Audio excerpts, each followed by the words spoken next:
मित्रों, मैं शेखर मिश्रा कानपुर से आज एक बार फिर आपके साथ, और आज हम चर्चा करते हैं अभिव्यक्ति की आज़ादी का दोहरा खेल इस देश के अंदर।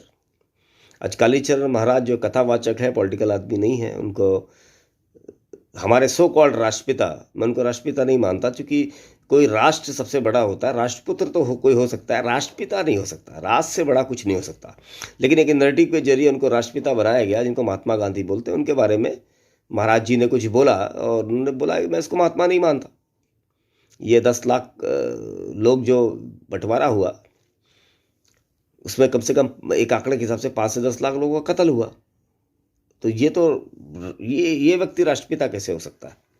तो ठीक है, वो उनकी अभिव्यक्ति की आज़ादी है, लेकिन वो अभिव्यक्ति की आज़ादी नहीं मानी गई, उनको जेल भेज दिया गया। और इस देश के अंदर एक बहुत अच्छा नैरेटिव इन लोगों ने गढ़ा है, राम को गाली दो तो वो अभिव्यक्ति की आज़ादी है। सीता मैया का खुलेआम मुनव्वर राणा जैसे इनके पुत्र जो है खुलेआम मजाक उड़ाते हैं कॉमेडी शो में, तो वो तो अभिव्यक्ति की आज़ादी है। बाबा विश्वनाथ का, शंकर जी का, हर हर महादेव का तांडव करके पिक्चर निकालते हैं, अभिव्यक्ति की आज़ादी है। राम को ना मानने वाले ये गांधी फैमिली, राम तो थे ही नहीं, अभिव्यक्ति की आज़ादी है। अरे ये सब अभिव्यक्ति की आज़ादी है, तो क्या हमारे सो कॉल्ड राष्ट्रपिता राम से बड़े हैं, कृष्ण से बड़े हैं, महादेव से बड़े हैं? इन लोगों में तो अभिव्यक्ति की आज़ादी है, लेकिन राष्ट्रपिता, अरे बाप रे बाप, यहाँ तो भाई साहब आपको जेल जाना पड़ेगा। ये सिस्टम तो भाई साहब भारत की जनता को आज की तारीख में समझना चाहिए भाई साहब, है ना? ये कैसे हो सकता है? ये दोहरा चरित्र कैसे हो सकता है अभिव्यक्ति की आज़ादी के नाम पे भाइयों? यही राहुल गांधी जब एक जेएनयू में कन्हैया कुमार साफ बोलता है, मतलब सबने देखा है, ऐसा नहीं है किसी ने देखा नहीं है, भारत तेरे टुकड़े होंगे इंशा अल्लाह। तो ये राहुल गांधी उनके साथ जाके जेएनयू में जाके खड़ा होता है। ये अभिव्यक्ति की आज़ादी है।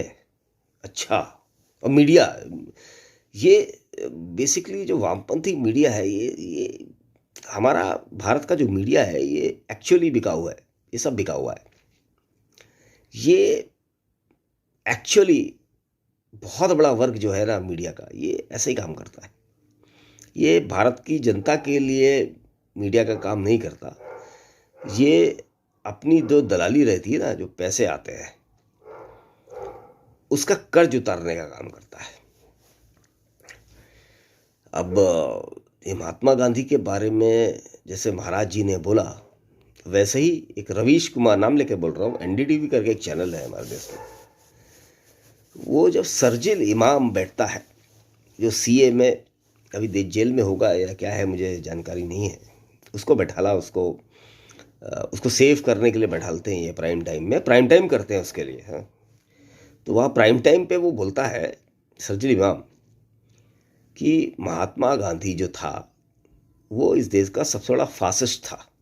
आप देख लीजिए, उस चैनल आप कभी करेंगे तो आपको मिल जाएगा, उसमें यही सब बोलता है। उसके बाद ये हमारे जो रवीश मैगसे अवार्ड इनको मिला, तो इनको लगता है कि हम जो बोलेंगे हम कुछ भी बोल सकते हैं, हमारे लिए अभिव्यक्ति की आज़ादी असीमित है।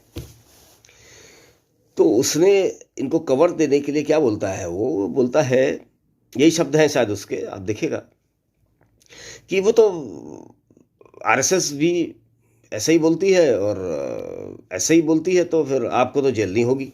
देखिए, दोहरा चरित्र देखिए इन लोगों का। अरे भाई, अभिव्यक्ति की आज़ादी है तो मुझे भी आज़ादी है कि मैं किसी को राष्ट्रपिता मानूं, महात्मा मानूं कि ना मानूं। मेरी भी तो अभिव्यक्ति की आज़ादी है। मैं अगर मान लूं, मैं महात्मा गांधी को महात्मा नहीं मानता, राष्ट्रपिता नहीं मानता, क्योंकि मैं एक्चुअली नहीं मानता, क्योंकि राष्ट्र सबसे बड़ा होता है, राष्ट्र का कोई पिता नहीं हो सकता। और वैसे भी 47 में इसमें पिता, ये भारतवर्ष बहुत 5000 साल पुरानी सभ्यता है, उसका राष्ट्रपिता भी अभी ये 47 में जो राष्ट्रपिता, ये फर्जी राष्ट्रपिता का नैरेटिव जो गढ़ा गया शासन करने के लिए, मैं नहीं मानता, मैं महात्मा भी नहीं मानता उस व्यक्ति को।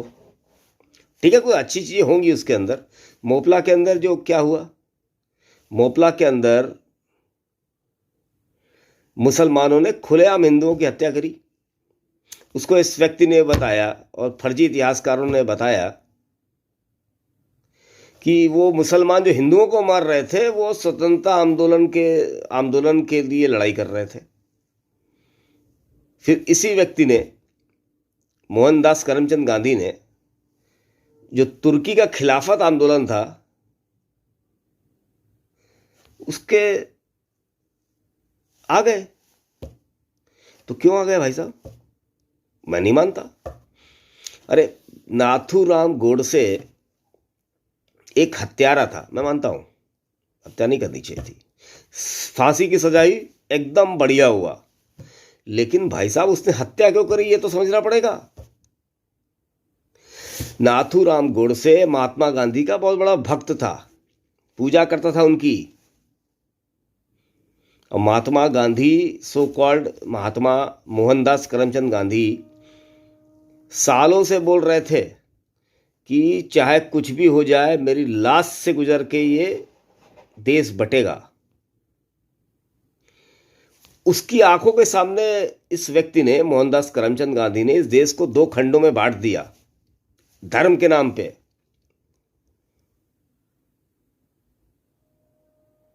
बांटा जवाहरलाल नेहरू था, बहुत से जिंदा थे, लेकिन स्टैंप जो लगाया था वो मोहनदास करमचंद गांधी ने लगाया था। तो उसको गुस्सा आई। भाई प्रॉपर्टी में क्या होता है, प्रॉपर्टी के केस नहीं होते हमारे देश में, हत्याएं क्या होती है, ज़्यादा प्रॉपर्टी के केस में होती है। यार हमारा 4 बीघा ले लिया, हमारा 100 बीघा ले लिया, हमारे मकान में कब्जा कर रहा है, गुस्सा आ गया, गोली मार दी। तो हत्यारा है, ये कौन मना कर रहा है भाई, फांसी की सजा ये भी अच्छा है, होनी चाहिए, लेकिन मारा क्यों ये तो समझना पड़ेगा ना भाई साहब। 70 सालों से पूरा मीडिया, पूरा पॉलिटिकल वर्ग नाथूराम गोडसे को आतंकवादी बता रहा है।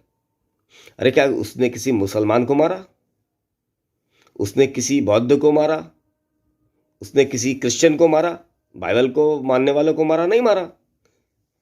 पूरा मीडिया, पूरा पॉलिटिकल तंत्र बस नाथूराम गोडसे के पीछे 70 सालों से पड़ा हुआ है।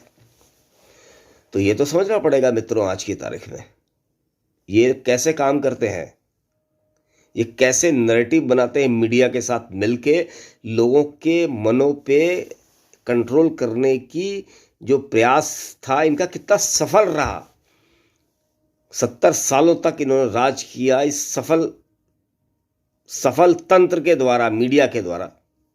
लोगों के मनों में इन्होंने जो जहर भरा, नाथूराम गोडसे और महात्मा गांधी सॉरी इतना बड़ा कैरेक्टर बना दिया। वो एक बापू है तो एक चच्चा भी पैदा कर दिया, तो चच्चा नेहरू। ये पूरा तंत्र एक जैसे माफियाज काम करते हैं।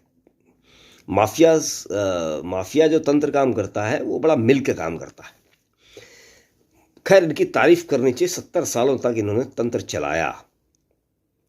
उसमें जुडिशरी भी कहीं ना कहीं, क्योंकि वो उनके सामने नतमस्तक होने के सिवा कोई तरीका शायद नहीं है, मुझे जानकारी कम है इस विषय की। लेकिन याकूब मेनन को जब फांसी होती है तो भाई साहब जुडिशरी भी 2 बजे खुलती है।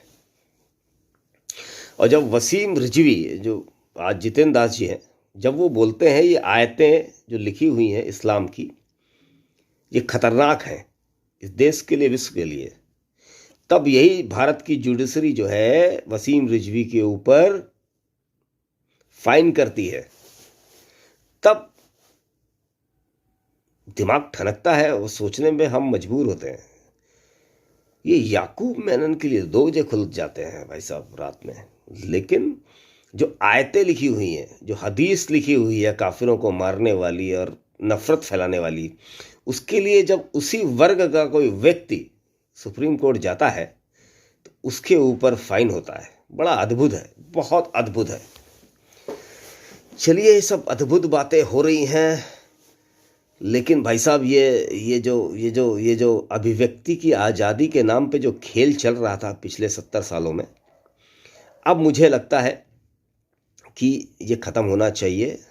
ये ख़त्म तभी होगा मित्रों जब हमें इन सब चीज़ों की समझ होगी और हम इन सब चीज़ों को बहुत करीब से आके एनालाइज करेंगे कि एक्चुअली हो क्या रहा है और ये क्यों हो रहा है। तब हमें समझ में आएगा ये खेल, ये बहुत बड़ा खेल है।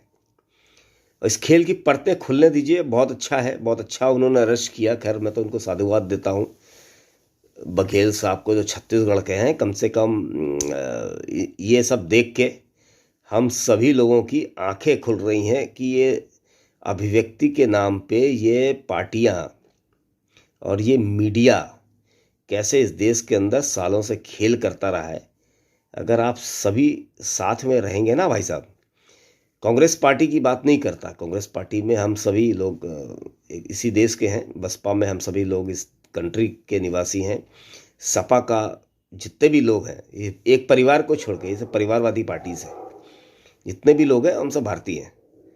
तो पहली जिम्मेदारी भाई साहब जो पार्टी के अंदर है उसकी है। आप इन सब चीज़ों को आपके सामने घटित हो रही हैं, तो हो सकता है आपकी कुछ महत्वाकांक्षाएं हैं, आपका बहुत समय इस पार्टी में दिया हो, बहुत पैसा खर्च किया हो आपने अपनी महत्वाकांक्षाओं के लिए।